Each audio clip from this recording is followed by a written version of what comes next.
What's up? Welcome back. Force here, and today we're going to be checking out Enshrouded. This is an upcoming open-world co-op survival action RPG. It's being developed by Keen Games, a relatively small independent studio of about 47 people last I checked. Now, their prior title, Portal Knights, isn't one that I am familiar with, but judging by reviews, seems like it was liked well enough as it's currently sitting at a very positive rating on Steam. But their new upcoming game, Enshrouded, I am interested in. I've been keeping a close eye on it ever since it was revealed. Early footage made this look like a potentially promising new survival game with some interesting ideas. So I was happy when I realized that they would be releasing a demo as part of Steam Next Fest, giving us a nice chunk of time to check out the game and play it ourselves. And I did just that, playing for a few days, and I gotta say, what I've seen so far, I like it. It is still clearly early days. The game is absolutely in need of some more fleshing out and polish, but I've enjoyed what I've played well enough, so let's take a look at the game. Now, Enshrouded has the basic survival gameplay loop that you expect. You'll explore, fight enemies, loot, and gather resources, which you will then use to craft items, tools, and build a base, progressing yourself further and further. Now, all of that survival crafting stuff is absolutely present and does seem fairly well done, even in just this demo version of the game. But I would say that Enshrouded feels a lot more of like an action RPG with a focus on exploration and combat. And a big part of the reason for that is definitely thanks to how they've crafted the world. You know, for a lot of survival games, they will opt for using this procedural world generation where you basically spin up these seeds and get your own unique layout every time you start a new server. But Enshrouded is entirely handcrafted. All of the terrain, the points of interest, the items, the puzzles, the boss locations, everything about the world, how it looks, and where things are is the same for everyone every time. Even with the demo restrictions though, which put up a barrier placed around the play space preventing us from moving too far beyond a certain location, there was still plenty for us to do and see. Tons of different points of interest and various spots to explore. These included things like ancient ruins, dungeons and castles, all sorts of caves and underground caverns, makeshift camps and compounds full of different types of enemies. There were massive towers that included jumping puzzles and all sorts of loot for you to try to unlock. Abandoned buildings and towns, various farms, and even salt mines. The game seems to have quite a nice mix of fantasy locations and different places to explore, all of which are full of resources to harvest, chests for you to open to gather loot, and enemies to fight. Now, on top of those like unique named areas, we've got what's no doubt one of the biggest standout features, and that is the fact that about 50% of the game world is enshrouded, as the game's namesake says. So the game is basically divided into two major sections. You've got like the highland areas. This is where you start out and it encompasses the top layer of everything. Here you're able to freely roam without any restrictions. But then you've got just as many lowland valleys and ravines, all of which are engulfed in this thick fog. So the basic goal of the game is for you to go out, find and destroy the sources of the fog, which are these giant flower-looking things called shroud roots. Now, typically these will be hidden underground or in some other location protected by groups of enemies and occasionally even a boss. Not only will it be more difficult for you to see within these foggy areas, but they are also typically much more densely populated with different types of enemies and can only be explored for a limited amount of time. And that is because whenever you enter an enshrouded region, there is what is more or less a breath timer that starts ticking away, giving you a limited amount of time before you need to come up for air, more or less. Now, this creates a sense of urgency while exploring, as you will either need to leave the fog before the timer reaches 0, else you die, or search out to find one of these hourglass capsules, which will instantly replenish your time back to full. This entire system creates a really nice push and pull to exploration in these fog-covered regions. You go in, look around for a bit, maybe take out some enemies, then either find one of the hourglasses or come up for air before jumping back in. Now, ultimately, your goal is to try to find and clear your way through, taking out any enemies and making your way towards the shroud route, which you will then chop down, lifting the fog, making it easier for you to see and explore as you search for loot and resources. And I would say that between all of the various location types that we discussed, the mixing of elevation and terrain, and there's quite a lot here, much verticality within this world, that combined with the traversal options, which include climbing, double jumping, grappling hook, and gliding, and that whole enshrouded mechanic in these lowland areas, I mean, I have really found that exploration in this game has been quite enjoyable. They've get a really nice core foundation of systems and features that make for a satisfying adventure feel. Every time you leave your base and you're going out to do stuff, there's always something new to see and discover, all sorts of nooks and crannies for you to explore. Oh, and also, I forgot to mention, but the entire world and all of its structures are also voxel-based, meaning that you can destroy or at least put some sort of an impact on most things within the environment, allowing you to create new routes, open up access to hidden treasures, or get around otherwise inaccessible paths. Just a whole bunch of freedom of variety while exploring here. Now, beyond the world and the exploration, the other thing that I think this game does fairly well, and one of the main focal points, is its combat. It is a fairly basic, but I would say well executed action combat system. There's a variety of different weapon types. Swords, axes, shields, bows, wands, and staves are some of the things that we've seen thus far in our playtime. Each one of them has a single, simple attack chain combo, but just one. There is no like light and heavy attack, mixing, alternating between the two. No, you just hit the attack button and then it will swing or shoot, and the melee weapons will have like a 3 to 4 swing chain before resetting, starting over again. So depending on the weapon that you're using, you're going to have some sort of attack, but it's just a single attack. There's also, in the beginning at least, no conditional attack variety, as in you don't start out with the ability to counterattack, to backstab, no jumping attacks or rolling attacks either. Now, as you play and progress the story, you will unlock skill points, which you will spend in a skill tree that does unlock these very things. But honestly, I don't really love how they do this. I do feel like all of the contextual and positional attacks should just be like a part of the core combat foundation, and that they should use this skill tree for more interesting variety, modifiers, and specializations. Like, I don't think we should have to unlock jump attacks or backstabs or counterattacks. I feel like that should just be a part of the base combat system, especially given that like these elements are seen in pretty much any other action combat game nowadays right from the jump. Blocking these behind skill tree progression, I don't think is the way to go. I feel like they should use the skill tree for the more exciting and interesting stuff, like they have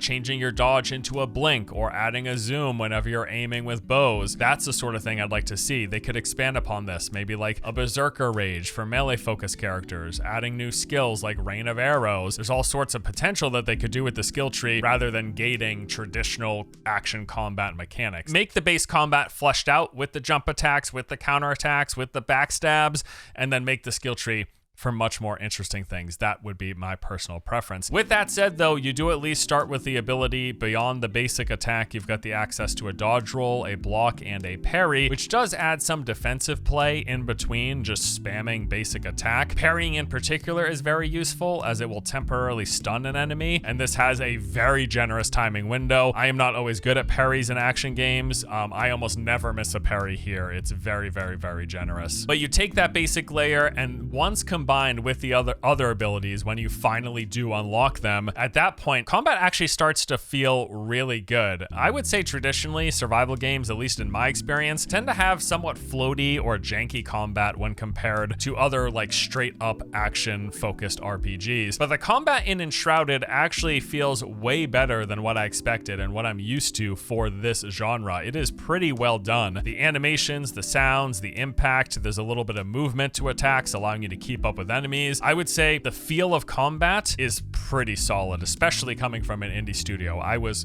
quite impressed. And that is great because you will be using combat quite often against a mix of enemy types scattered all throughout the world. There's some okay variety here, but frankly, we didn't see too much while playing through the demo. There were some like basic melee enemies, some tanky varieties, berserkers and swarmers who would rush you, and there was like 2 to 3 ranged variant of enemy types. It was somewhat limited. Hopefully, and I am assuming this is going to be the case, there will be way more variety when the game fully launches, because I'm pretty sure going through this demo, I counted somewhere around 8 different enemy types, including the wildlife like wolves and rabbits. So there wasn't a ton of variety, and I definitely hope we see more. But yeah, it is expected that we will see more. There are also bosses in this game, although the demo did only include a single one of them, who was protecting the very first shroud route that the game guides you towards taking out. This boss, I didn't even realize it was a boss. It was a massive joke. joke. Like, I think we killed it in 4 or 5 hits. I actually couldn't tell you a single mechanic that he had. I have absolutely no idea. He just died way too quickly. And we didn't go into this overpowered as well. We just started the game from scratch, did normal progression, got to the first boss, and he pretty much vanished. So point of feedback, definitely tune up the bosses. I'm of course assuming, just like with the enemy type varieties, that we will be seeing more bosses, they will be more prominent, more variety, and ideally a way more difficult than what we ran up against here in the demo. All right, now let's talk a little bit about the game's progression. First, we got the story and feature progression. You get a main quest line that takes you through major points of interest, unlocking new systems and features along the way. This begins by asking you to place down your first flame altar, which essentially creates an area in which you can build a base with set parameters and a height and a width and all of that. After this, you are guided to do things like clear your first shroud route, which is the fog causing thing that we discussed. Also, there was that easy boss there. You're asked to rescue the blacksmith, who will unlock further crafting options, to activate various flame sanctums and shrines. These, scattered around the world, provide you with a resource which you will use to upgrade your base. And you're also asked to do things like discover new spells, to climb the ascended spire. This was really cool. It was a large multi-layer tower that was full of like jumping puzzles, obstacles to navigate, traps, all along the way, rewarding a ton of different loot. And then once at the very top, it gave you a new fast travel location from a huge height. It's the tallest point in the demo, letting you soar anywhere you like with your glider. This was a really cool thing in this game, and I hope to see more like this. And beyond progressing through this main quest line, unlocking all of these things and more, there's plenty of other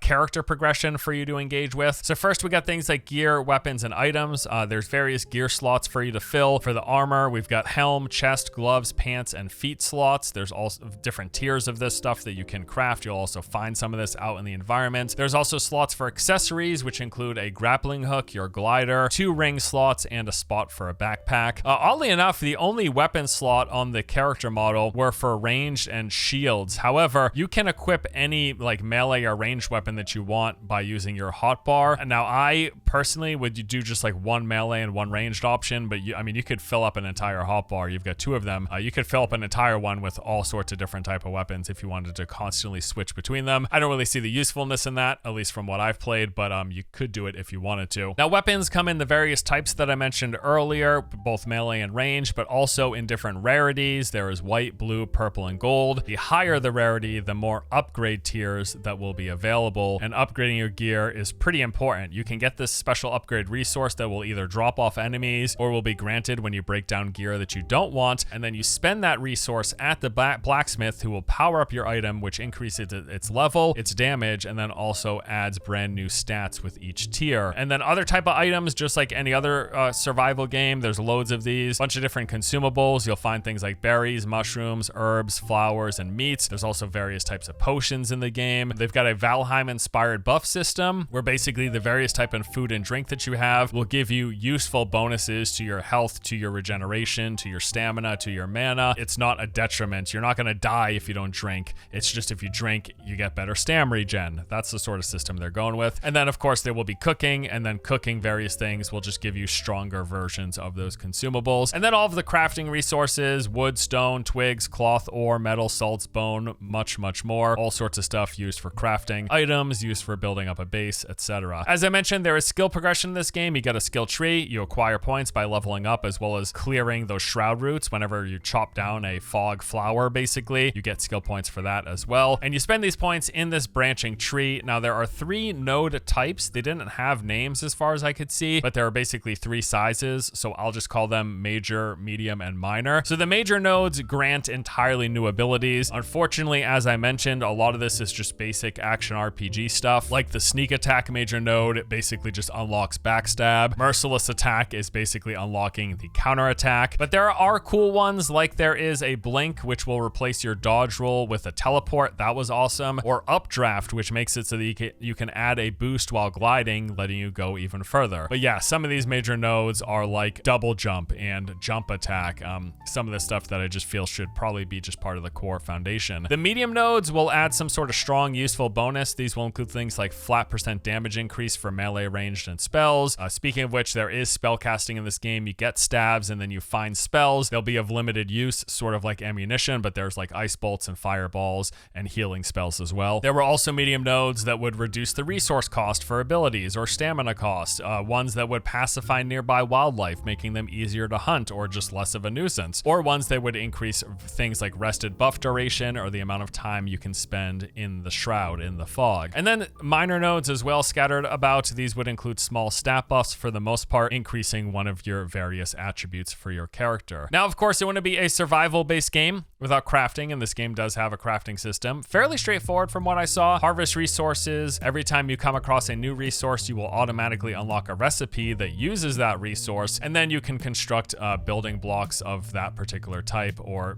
be able to craft your new item or gear. As you move through the story as well, you gain access to new NPCs and tools that will unlock additional crafting options and recipes. So the first layer is like your field crafting. This lets you make basic tier 1 tools, weapons, armor, ammo, and some core survival items like torches and bandages. Then you get the workbench, which is one step above the field crafting. This lets you build additional tools, traversal items, including that glider and grappling hook, along with a ton of other base building related stuff. As I mentioned, one of the first NPCs you discover and unlock is the blacksmith. Putting him in your base gives you new crafting options, including higher tier survival tools, weapons, and armor. Also allows you to get production stations like the kiln and forge, and the blacksmith, as mentioned, will be used to upgrade your equipment, increasing its level, increasing its damage, and adding more stats to it. There is also an alchemist, although the demo stopped just prior to unlocking that NPC. They will almost certainly let you craft unique potions, would be my guess, of course. Potions that we found via just looting in the base game included health and mana restoration, and then there was one for shroud survival, which gives you an extra 2 minutes of base time spent within the shroud. And those are just the first two, the blacksmith and the alchemist. When open up the world map, we saw that there were placeholders for 5 total craftspeople, so 3 more beyond those first initial 2 are inevitably coming to the game. And then in addition to crafting, like I mentioned, there is building. Base building is done using this tool called the construction hammer. When you equip it, it lets you enter build mode, and then you're presented with various template options for making a base, like the foundation, walls, windows, doors, columns, ceilings, floors, and stairs. You can rotate these around and place them however you want within your space, within those parameters of your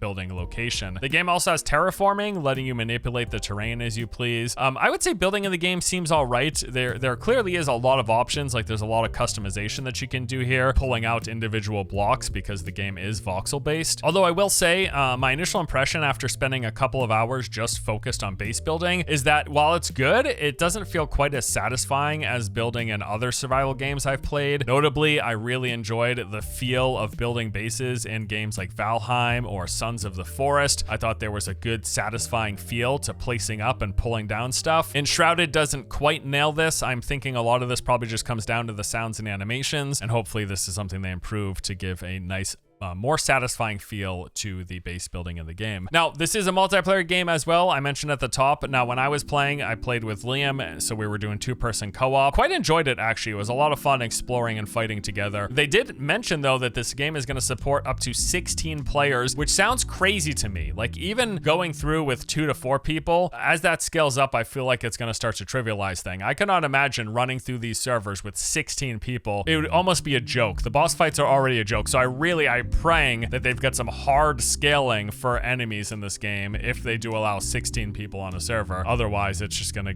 kind of get out of hand. I hope they scale not only the difficulty of the enemies, but also the number of enemies with the more people in there. But I'm not entirely sure at the moment exactly what they plan to do. All right, so that is the basic overview of the game. Now I want to run through some of my likes and dislikes from what I've seen of it so far. Starting with the positive, I overall think this seems like a pretty decent survival game. It's actually seeming really strong. I'm pretty impressed with the foundation of what we saw just in a demo. I am really hoping that they just expand upon this and add upon this for when it fully releases. I really like how they've done the pre-built world, exploring and discovering these various points of interest, going into dungeons and caves, clearing them out, finding loot. Really, really, really fun time. I feel like the look of the game and the atmosphere is really pleasant. It's got like a cozy vibe to it between the lighting and the atmospheric effects, the fog and things like that, when the day-night cycles. Having survival crafting games feel cozy, I think is pretty darn important, or at least is something that's very appealing to me, and I think they do that pretty well here. Like I said, combat feels surprisingly good and impactful, especially for a survival game, a survival indie game nonetheless. I was really impressed with the feel of combat. I just want them to flesh it out more. I like that they've got this RPG style skill tree as well, and from what we saw, it looks like the game is going to be massive. Even this restricted demo area felt pretty large. Go to the edges of the map that's already there as a placeholder. It seems like it's going to be significantly bigger, so that is really, really promising. Now on to my criticisms, my points of critique, and things that I feel like,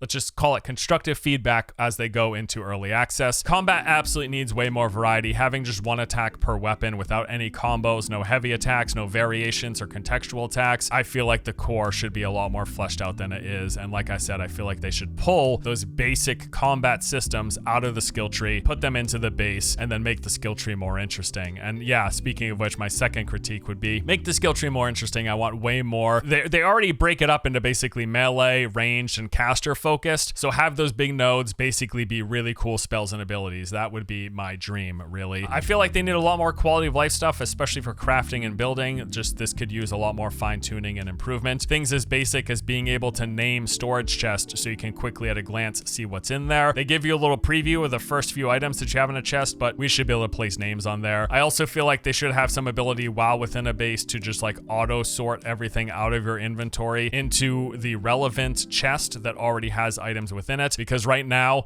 the chests have very little storage and you have to manually go to each one and pull from your inventory that way. There should be a way to just do it in one fell swoop. With the exception of around the shroud route, I feel like enemy density could use a bit more filling out. There's just really sparse. You would go into areas and there'd be just like 2 to 3 enemies, and they usually die in just a couple of hits. So I feel like we could get a lot more enemies and more of the world. I also feel like the world in general could use more fleshing out. And what I mean by that is there's a lot of really cool locations. Like I said, I really liked a lot of the different points of interest, but most of them felt very, very shallow. And I don't say shallow in like the judgmental sense. I say shallow in the literal sense. We would go into these locations and it'd be really cool. We'd like dig down and we'd find this tomb and it'd be like, oh my God, this is great. Let's explore. Let's see what's in here. And there would be like 1 or 2 rooms. And I feel with a lot of these things, they could really just extend the duration and the amount of space in these underground areas. A lot of the dungeons, the caves, there just wasn't a lot to them. You would go in and there would be the initial sense of excitement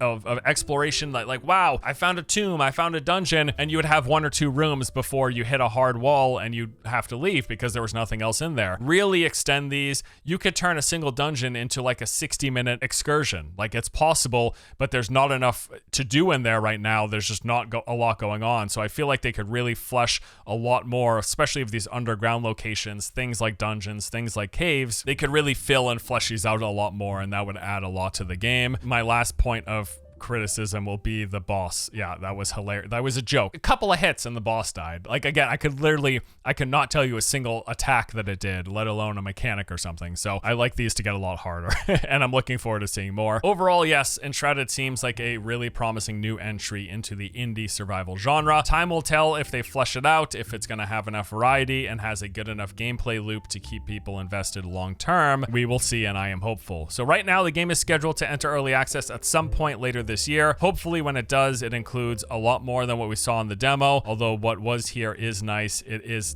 about an afternoon or two's worth of content, not even a week's worth, and that's not going to cut it if that's what they launch into early access with. So of course we expect and hope it will be a lot more. I do want to note as well, the demo is actually still available for a few more days up until October 22nd. So if you want to check it out yourself and play a little bit, go ahead and do so. I would probably suggest just waiting until the early access launch so you don't sour your first impression of the game. But yeah, keeping my fingers crossed, really hopeful. I generally really like what we've seen. I think this is very, very promising. So I hope they knock it out of the park. That is going to do it for this video, though. Thank you for watching as we check out Enshrouded. Hope you enjoyed it, and I'll see you next time. Take it easy.